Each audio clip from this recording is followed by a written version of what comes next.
Good morning to all of you. Myself Vijay. Welcome you all once again in Biology at Fingertips with Vijay. My dear friends, we have discussed in the earlier class that how an polarized plasma membrane or the resting plasma membrane which have the resting potential or polarization potential. हमने discuss किया था कि जो resting और polarised plasma membrane है जिसमें resting potential या polarization potential होता है जिसकी value -40 millivolt to -90 millivolt vary करती है और on the average it have the -70 millivolt value potential difference. This membrane when stimulus applied to this membrane then the membrane become permeable for sodium ions. तो membrane permeable बन जाती है किसके लिए? Sodium ion के लिए. And the sodium ion start moving inside. क्योंकि sodium ion positive ions हैं वे अंदर मूव कर जाते हैं. इसलिए मैंने बताया था कि पोलराइज्ड मेम्ब्रेन में सोडियम आयन की कंसंट्रेशन ईसीएफ में ज्यादा है एज कंपेयर टू साइटोप्लाज्म और साइटोप्लाज्म में पोटेशियम आयन की कंसंट्रेशन हायर है एज कंपेयर टू ईसीएफ. तो सी now the sodium ions start moving inside. Okay, in polarized membrane the positive charge is toward the ECF and negative charge toward cytoplasm. As the sodium ion move inside, the quantity of positive ion, sodium ion, potassium ion and other ions, it become more inside and the situation became like this. Now it became positive inside and negative outside. क्योंकि sodium ion अंदर आ चुके हैं, potassium भी अंदर थे, इसलिए जो total net charge है पॉजिटिव हो जाता है साइटोप्लाज्मिक फेज पे, प्लाज्मा मेम्ब्रेन के साइटोप्लाज्म की तरफ वाले फेज पे, और जो नेगेटिव हो जाता है वो हो जाता है ईसीएफ की तरफ. तो मैं आपको बता दूं that this is now ECF and this is cytoplasmic. तो साइटोप्लाज्मिक फेस इसका प्लाज्मा मेम्ब्रेन का ये है और ऐसी प्लाज्मा मेम्ब्रेन जिसके साइटोप्लाज्मिक फेस पे पॉजिटिव चार्ज हो और ईसीएफ फेस पे क्या हो, नेगेटिव चार्ज हो, उस मेम्ब्रेन को डिपोलराइज्ड प्लाज्मा मेम्ब्रेन कहा जाता है और डिपोलराइजेशन पोटेंशियल या एक्शन पोटेंशियल उसमें होता है. And the value of the action potential as I have told you it is it vary from the plus 20 millivolt to plus 30 millivolt or it may exceed up to plus 60 millivolt in some cases. Okay. अब मैंने ये भी कहा था कि अगर जो आपका रेस्टिंग मेम्ब्रेन है वो विदाउट स्टिमुलस है. अब किसी मेम्ब्रेन को स्टिमुलस मिल चुका है, वो एक्टिवेट हो चुकी है, उसमें एक्शन पोटेंशियल आ चुका है. जब तक ये एक्शन पोटेंशियल इस मेम्ब्रेन पे रहेगा तब तक ये फील होता रहेगा कि वो स्टिमुलस है. जिसे मैंने कहा था कि somebody slapping. अगर वो स्टिमुलस जो स्लैपिंग जो मैकेनिकल फोर्स आपके फेस पे लगी अगर वो बना रहेगा तो आपको पूरी बराबर लगता रहेगा कि थप्पड़ मारा है, थप्पड़ मारा है, थप्पड़ मारा है. जैसे फिल्मों में, आप पुरानी फिल्मों में देखते थे, किसी ने खून करते हुए देख लिया, वो एक शॉक था, द शॉक कंडीशन, और उससे लग रहा था कि उस आदमी को पूरे जीवन भर वही लगा रहता है कि खून खून खून, बाकी चीजें भूल जाता है क्योंकि उसकी जो नर्व फाइबर्स हैं, न्यूरॉन्स हैं, नर्व फाइबर है, उसके ऊपर एक्शन पोटेंशियल डेवलप हो चुका है, उसकी मेमोरी लॉस हो जाती है. मेमोरी को, याददाश्त को बनाए रखने के लिए और नॉर्मल सिचुएशन बनाए रखने के लिए ये बहुत जरूरी है कि जो डिपोलराइज्ड मेम्ब्रेन है, सुनिएगा ध्यान से, ये नई बात अब मैं कर रहा हूं, आज की डिस्कशन जारी है, चल पड़ी है, इसको बनाए रखने के लिए बहुत जरूरी है कि ये जो डिपोलराइज्ड मेम्ब्रेन है वो, मैं इसको रब कर देता हूं without having now the requirement of this particular portion. देखिए नॉर्मल पोटेंशियल कौन सा होता है? Resting potential. तो नॉर्मल सिचुएशन बनाए रखने के लिए या याददाश्त को बनाए रखने के लिए जरूरी है कि जो डिपोलराइज्ड मेम्ब्रेन है वो क्या हो जाए, दोबारा क्या हो जाए बेटा, बोलिए, वो दोबारा किस कंडीशन में आ जाए? पोलराइज्ड प्लाज्मा मेम्ब्रेन हो जाए. जो एक्शन पोटेंशियल है वो दोबारा से रेस्टिंग पोटेंशियल में कन्वर्ट हो जाए। मीन टू से जो +20 millivolt to +30 millivolt का जो आपका या समटाइम +60 मिली वोल्ट का जो आपका रेस्टिंग पोटेंशियल है वो द्वारा से -70 मिली वोल्ट या -40 millivolt to -90 millivolt के बीच बीच में आ जाना चाहिए। पोटेंशियल डिफरेंस ही मेन है, ठीक है। वो कैसे आएगा? अब प्रश्न तो ये पैदा होता है कि how it is possible, how my membrane it became again polarized. हमने बता दिया कि कैसे मेम्ब्रेन डिपोलराइज होता है। अब बात तो प्रश्न ये है कि जो मेम्ब्रेन है वो कैसे पोलराइज होगा, नॉर्मल कैसे होगी, ये प्रश्न है। The answer for this is very important and the answer is here what happen after the depolarization. Let's see the answer for this. मैं आपको बता रहा हूं क्या होता है। देखिए बेटा, मैं साइक्लिक स्टेप्स आपको बता रहा हूं कि हमने पहले स्टेप नंबर 1 ये देखा, फिर स्टेप नंबर 2 में मैंने डिस्कस किया कि जब एक स्टिमुलस आ जाता है तो क्या होता है, मेम्ब्रेन डिपोलराइज हो जाती है। अब मैं आपको बताऊंगा कि कैसे एक मेम्ब्रेन जो है वो अगेन क्या होगा, पोलराइज होगा। Now the third point is there. This is very important. मैं यहां पे डिस्कस करूंगा थर्ड को और साइकिल यहां ले जाऊंगा। Third point is here. We have discussed these like this. What happened on maximum depolarization? The process of formation of the depolarized membrane from the resting membrane is called depolarization. What is this process? This ये जो मैं यहाँ पे बोल रहा हूँ आपको, इसका क्या नाम है बेटा, depolarization. Depolarize हुआ ना membrane, it is called depolarization. Okay. Now on maximum depolarization what happens here? मैं यहीं पे आपको बता दूंगा। On maximum depolarization, on maximum depolarization, जब पूरी की पूरी मेम्ब्रेन जो है, मान लीजिए कि जो हिस्सा जो है उसका अभी आगे सिखाऊंगा जो डिपोलराइज हो चुका है, मान लीजिए ये मेम्ब्रेन इतनी है और ये सारी डिपोलराइज हो चुकी है। जब सारी की सारी डिपोलराइजेशन हो बैठती है तो क्या होता है? On maximum depolarization, neurulema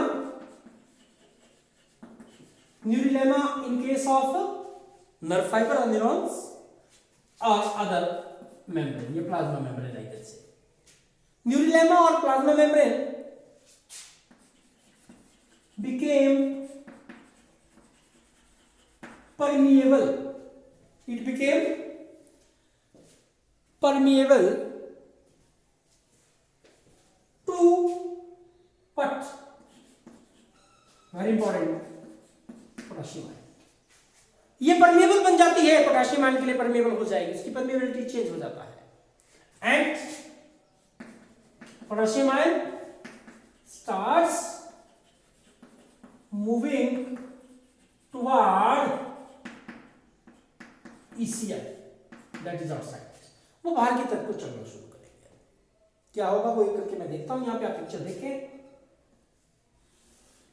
This is a depolarized membrane, my dear friends. See here, depolarized plasma membrane have negative charge toward our sides and positive charge toward the cytoplasmic phase. ऐसी बात कर रहा हूँ, इसी को बता रहा हूँ ना। ये एक depolarized plasma membrane आपके सामने मैं बता रहा हूँ। मैं इसको DPM लिख देता, सॉरी मैं पूरा ही लिख देता हूँ। Depolarized plasma membrane having the action potential. My dear friend, what happened now? देखिएगा ध्यान से। अब आप देखते हैं कि इसके अंदर यहाँ पे सोडियम आयन की कॉन्सेंट्रेशन भी हाई है एज कम्पेयर टू ECF। बाहर तो ECF है ना बेटा, यहाँ पे here is the ECF, यहाँ पे साइटोप्लाज्म है और इसमें यहाँ पे आपके पास जो पोटेशियम आयंस हैं, मैंने यहाँ कहा था पोटेशियम आयन, पोटेशियम आयन की कॉन्सेंट्रेशन भी हायर है एज कंपेयर टू ECF, क्योंकि जब मैक्सिमम इस मेम्ब्रेन की डिपोलराइजेशन हो बैठेगी तो जो पोटेशियम आयन है they start moving outside. Which one ions? Potassium ions. These potassium ions they start moving outside. Now potassium ion will came to lie in the ECF in the higher concentration than cytoplasm. अब क्या हो चुका है, अगर आप situation देखेंगे, जो membrane का सिचुएशन है वो ऐसा है, क्योंकि अब जो पॉजिटिव आयंस है वो बाहर चले गए दोबारा, इसलिए जो चार्ज है वो पॉजिटिव हो जाएगा आउटसाइड. ध्यान से देखिए बेटा, सॉरी, ठीक है, चार्ज कैसा हो जाएगा, पॉजिटिव हो गया, क्योंकि वो तो आयन चले गए, पोटेशियम आयन बाहर चले गए, और the negative charge will be on the inner side toward the cytoplasm. Cytoplasm की तरफ को नेगेटिव चार्ज और बाहर पॉजिटिव चार्ज. ऐसा आपने कहां देखा था, पोलराइज मेम्ब्रेन में. पोलराइज मेम्ब्रेन में ECF की तरफ, क्योंकि यहां पे क्या है बेटा देखिएगा, it is ECF here, extra cytoplasmic fluid, and here it is cytoplasm. तो ये तो पोलराइज प्लाज्मा मेम्ब्रेन में था. क्या मेम्ब्रेन पोलराइज हो चुकी है या नहीं? My answer is yet not, अभी तक नहीं हुई है. क्यों नहीं हुई है? क्योंकि अगर आप इसमें देखें, पोलराइज मेम्ब्रेन में sodium ions are more in the ECF as compare to what, cytoplasm, and potassium ions are more in the higher concentration in the cytoplasm than the ECF. क्योंकि यहाँ पे तो पोटेशियम आयन ज्यादा थे cytoplasm में, और यहाँ सोडियम आयन ज्यादा थे, और यहाँ रिवर्स है. यहाँ पे क्या है बेटा, आप देखें, here potassium ion concentration is higher, it is higher, है ना, और यहाँ पे इसके विपरीत क्या है, सोडियम आयन का concentration higher है. It means ये मेम्ब्रेन पोलराइज मेम्ब्रेन नहीं हो सकती है. This membrane is called repolarized plasma membrane. क्या कहेंगे बेटा, repolarized plasma membrane, and the potential difference across it is called repolarized potential. क्या बोलेंगे, repolarized potential. वो सिंपल सी बात, क्लियर है. तो हमने क्या देखा कि पहले मेम्ब्रेन पोलराइज थी, उससे वो डिपोलराइज बनी. अब हम देखते हैं कि डिपोलराइज से रिपोलराइज पहले होती है. ठीक है, अब जब सारी की सारी मेम्ब्रेन जो है वो रिपोलराइज हो बैठी, ऑन फोर्थ डिस्कशन का जो पॉइंट रहेगा वो क्या है बेटा, वो देखिए, बहुत important, and it is the most important aspect. मैं लिख रहा हूं, on maximum repolarization, on maximum repolarization. ये सबसे इंपॉर्टेंट स्टेप है आपकी याददाश्त को नॉर्मल बना रखने में. तो क्या होगा वो आप देखिएगा. We have an repolarized plasma membrane. This is very important.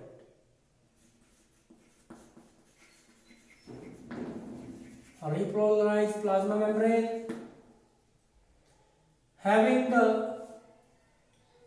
positive charge on the outside, okay, and negative charge on the cytoplasmic phase toward inside, and sodium ion concentration is high in the cytoplasm as compared to ECF, and potassium ion concentration is high in ECF. This is GCF and this is cytoplasm. ध्यान से देखिएगा बेटा, एक repolarise membrane है। करना क्या है कि रिपोलराइज मेम्ब्रेन को हमने पोलराइज में कन्वर्ट करना है। जब मेम्ब्रेन बिल्कुल रिपोलराइज हो बैठती है, पर सिंपल सी बात है कि पोलराइज और इसमें डिफरेंस ही कहां है? चार्जेस तो ठीक है, बाहर पॉजिटिव है अंदर नेगेटिव है, दोनों में एक है, पर डिफरेंस है कि बाहर सोडियम ज्यादा होना चाहिए और पोटेशियम अंदर ज्यादा होने चाहिए ना। इसका मतलब ये है कि सोडियम बाहर मूव कर जाए, मेम्ब्रेन जो है वो परमेबल हो जाए सोडियम के लिए और पोटेशियम को अंदर की तरफ ले आए, मतलब सोडियम बाहर मूव करे और पोटेशियम अंदर मूव करे। पर यहां प्रॉब्लम है, वो क्या है? क्योंकि सोडियम आयन पॉजिटिव है और बाहर चार्ज भी net charge is also positive. क्योंकि बाहर पॉजिटिव आयन ज्यादा है, उनकी कॉन्सेंट्रेशन ज्यादा है और अंदर टोटल जो पॉजिटिव आयन है उनकी कॉन्सेंट्रेशन कम है। इसलिए अगर सोडियम आयन ने बाहर जाना है तो वो अपनी कॉन्सेंट्रेशन ग्रेडियंट के अगेंस्ट जाएगा, क्योंकि पॉजिटिव आयन तो अंदर कम है, सोडियम भी पॉजिटिव है। अगर वो अंदर से बाहर जाता है इसका मतलब कि अपनी कम कॉन्सेंट्रेशन से बाहर जाता है, वो अपनी कम कॉन्सेंट्रेशन से अपनी हायर कॉन्सेंट्रेशन, अपनी लो कॉन्सेंट्रेशन से हायर कॉन्सेंट्रेशन की ओर जाएगा। तो ये पैसिव तो ट्रांसपोर्ट होगा ही नहीं, passive transport is not possible है। इसलिए वहां पे एक्टिव ट्रांसपोर्ट होता है। जब कभी भी किसी चीज की मूवमेंट उसकी लोअर कॉन्सेंट्रेशन से उसकी हायर कॉन्सेंट्रेशन की तरफ होगी तो it must involve energy, ATP, and this became an active process. एक एक्टिव प्रोसेस हो जाता है। तो एक्टिव ट्रांसपोर्ट अब लगेगा और जो एक्टिव ट्रांसपोर्ट है it is in the form of sodium potassium pump. My dear friend, to make and repolarize plasma membrane and polarized membrane there operates an sodium potassium pump. Sodium potassium pump कुछ भी नहीं है, आपको पता है ये plasma membrane है। Plasma membrane have the fluid reject model, पता है ना बेटा? Phospholipid bilayer, some proteins are there, intrinsic extrinsic, पता है बेटा, आपने फ्लूइड रिजेक्ट मॉडल तो पढ़ा है। तो मैं आपको बता दूं कि ये जो प्रोटीन्स यहां पे हैं, प्लाज्मा मेम्ब्रेन की कुछ proteins they behave as an carrier for the sodium potassium ions. हम पंप वर्ड इसलिए यूज कर रहे हैं because when we have to pump something there is the use of energy. You are pumping air with and pump into the ball, you are putting an energy. You are putting the water into the tank with the help of Tullu pump, so आप बोलते हैं Tullu pump कहते हैं, उसमें भी electrical energy लग रहा है। जहां कहीं भी पंप वर्ड लगता है उसका मतलब एनर्जी यूजिंग। तो यहां पे सोडियम पोटेशियम पंप अब इसमें ऑपरेट होगा। वो कुछ नहीं है, जैसे मैंने बोला कि वो एक प्रोटीन होगा। तो सोडियम पोटेशियम पंप क्या होता है वो देखें आप। See one of the protein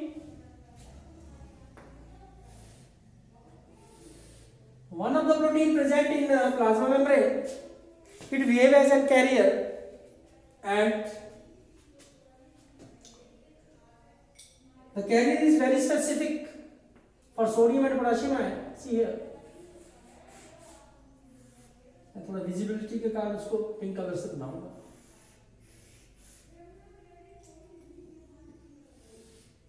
plasma membrane की ही एक प्रोटीन वो कैरियर के रूप में काम करेगी।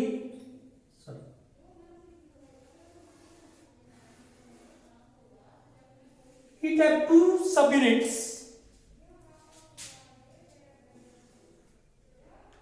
One is called alpha subunit, one is called beta subunit.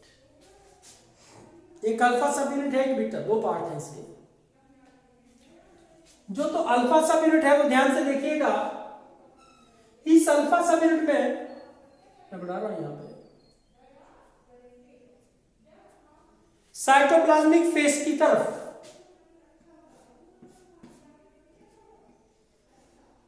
it have 3 acceptor sites for sodium and toward the outside it have only 2 acceptor sites for potassium, क्योंकि बाहर पोटाशियम है ना बेटा, तो बाहर से अटैच ही पोटाशियम होंगे। देखते रहिएगा आप थोड़ा सा।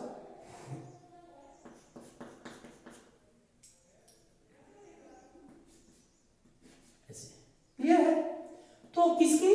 प्लाज्मा मेम्ब्रेन की ही एक प्रोटीन, ऐसी प्रोटीन जिसके ऊपर 3 एक्सेप्टर सोडियम एक्सेप्टर साइट्स हैं साइटोप्लाज्म की तरफ, और 2 जो एक्सेप्टर साइट है वो कहां होंगी? ईसीएफ की तरफ। और बीटा सब यूनिट पे एटीपीएस एंजाइम के लिए पोजीशन होता है, जगह होती है। एटीपीएस वो एंजाइम है जो एटीपी को यूज करता है, एटीपी को यूज करेगा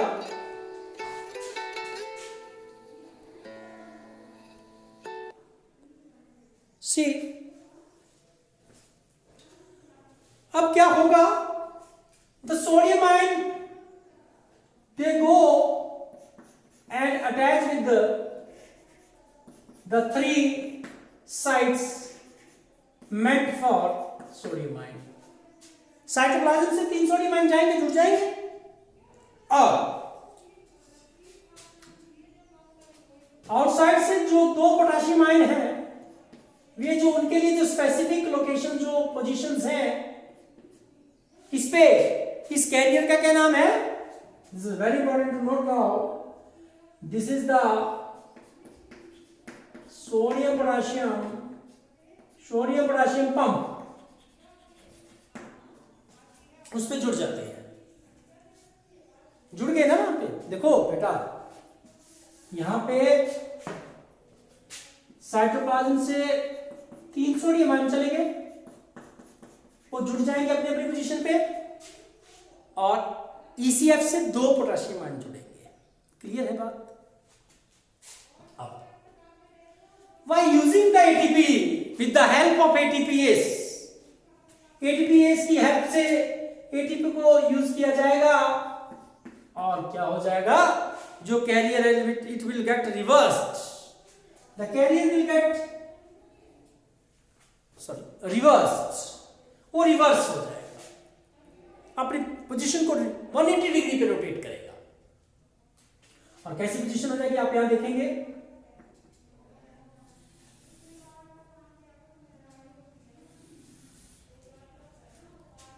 अब अभी तक पॉजिटिव चार्ज आउटसाइड और इंटरमीडिएट स्टेज है, और क्या होगा? कैरियर जो है वो रिवर्ट हो जाएगा अपनी पोजीशन में। You can see the carrier like this.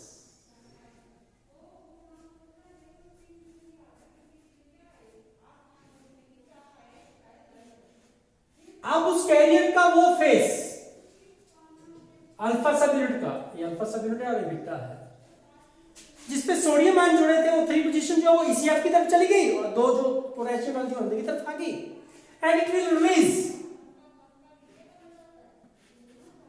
how many sodium? 3 sodium ion toward outside and 2 potassium inside। 2 potassium ion को कहां फेंक देगा?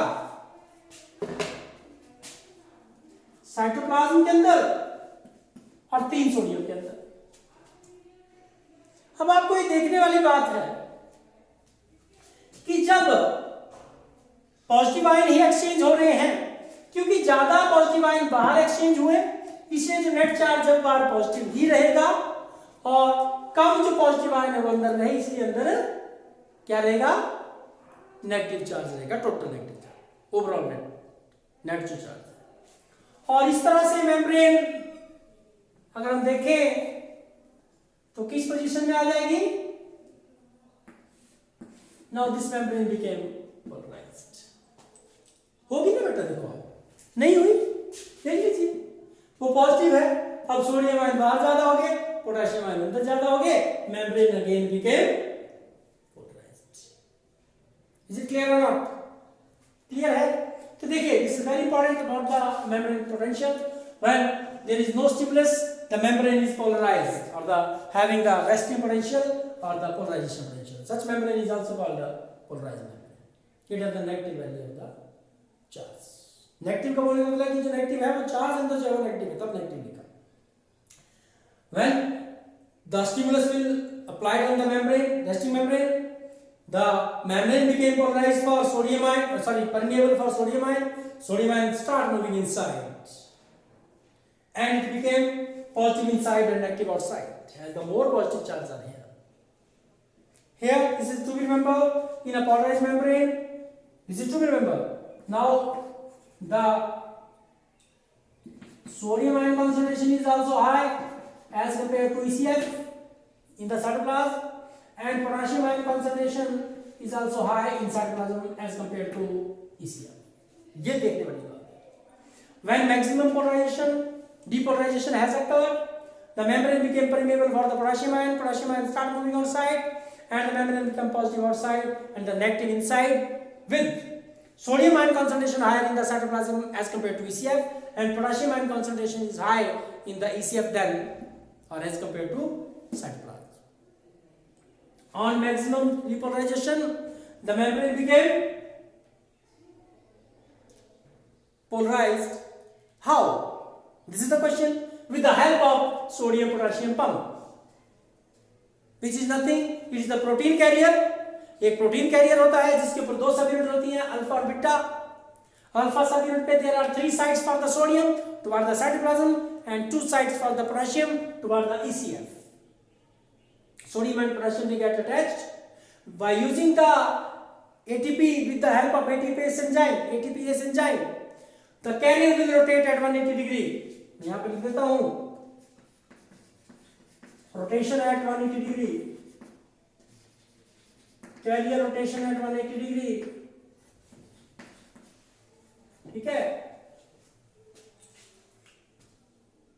The three sodium ions are released into the ECF and 2 potassium ions will be released into the where? Where beta? Into the, बोल दीजिए, yes, toward the cytoplasm, and the membrane became polarized again. तो इस तरह से याददाश्त हमारी normal रहती है. Now, in the next discussion we will learn that how this wave of depolarization, ये जो wave of depolarization है, ये नर्व फाइबर के ऊपर कैसे, यहां अगर आपको किसी स्टिमुलस मिला तो यहां से कैसे ब्रेन में गया. अगर मैंने बोला कि स्टिमुलस अगर एक्शन पोटेंशियल कंटिन्यू रहेगा तो हमें फील होता रहेगा कि वो स्टिमुलस लगा है, पर हमने देखा है after some time that feeling will be over. हमें वो याद ही नहीं रहती है, नॉर्मल हो गया होता है. मेम्ब्रेन दोबारा से, ये जो नर्व फाइबर है दोबारा से पोलराइज हो चुके होते हैं. ये कैसे हो पाता है? कुल मिलाकर मैं बात करूंगा that how the conduction of the nerve impulse will occur on the nerve fiber. This is the discussion in the next lecture. Till then, bye to all. Kindly subscribe my YouTube channel Biology at Fingertips with Vijay. For more new videos, press the bell icon buttons for more new notifications. Thank you. Thanks a lot.